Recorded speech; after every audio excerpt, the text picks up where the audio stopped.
February 1953चा जन्म आहे. आज 72 का 75चा मला नाही सांगता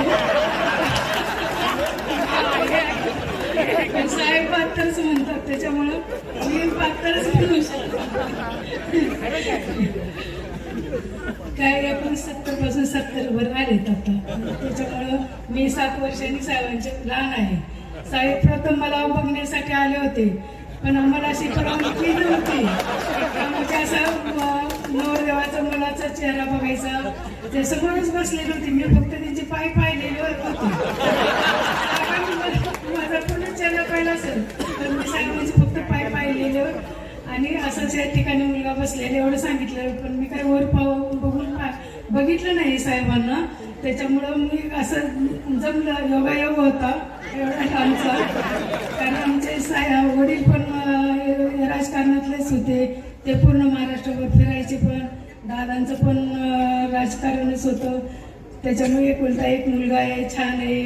खेड का असं ना इथं राहील, ती आपलं पण गाव खेडच आहे, पण ती राहू शकते, म्हणे वस्तीवरती राहू शकते. पण मला कधी 20 वर्ष कधी नाटक नाही, पिक्चर नाही, आपलं घर आणि मुलं आणि पाहुणे रावळे हेच मी सांभाळत आले.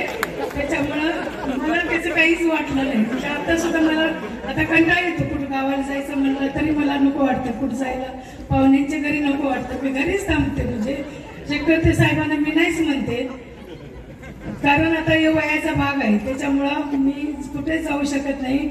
आणि साहेबांनी भरपूर मला हाऊस केलेली आहे, अमेरिकेला नेले, परत दुबई वगैरे फिरवून आणलेलं आहे.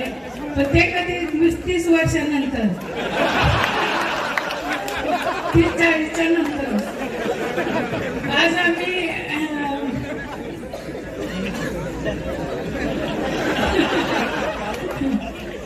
शेवटी आम्हाला गेलेलो होतो एक ठिकाणी, तर साहेब म्हणे मी का म्हणजे कॉलेजला असतानाच मी इथं आलेलो होतो, पण आज मी हिला घेऊन माझ्या मिसेसला घेऊन आले.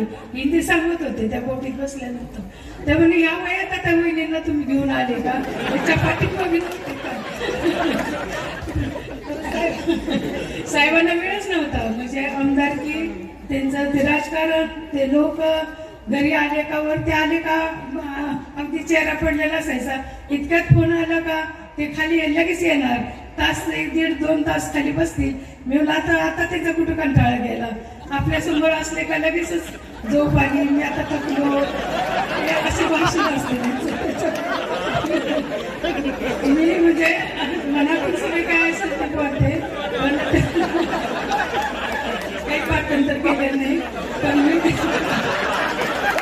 माझ्या मुली पण चांगल्या शिकल्या, मुलगा माझा चांगला शिकला, अमेरिकेत गेला, तोही शिकला, त्याच्यातच मी आनंद मानत आले.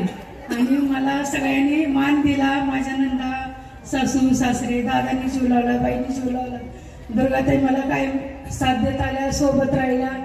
माझ्या मैत्रिणी मी ग्रुप केला मोठा, आज जिजामाता ग्रुप हा मोठा आहे आमचा. त्या ग्रुपमध्ये मी एकदम सामावून गेले, गाण्याचा क्लास लावला, गाण्याच्या याच्यामध्ये आनंद घेते. आज कवडेताई आहे तिथं, हे आंबे वहिनी आहेत, सगळ्या माझ्या ग्रुपच्याच मैत्रिणी आहेत. आणि मनीषा ही सतत माझ्याबरोबर असते, मनीषा थोरात, ती सुद्धा माझ्या सेवेसाठी तत्पर असते.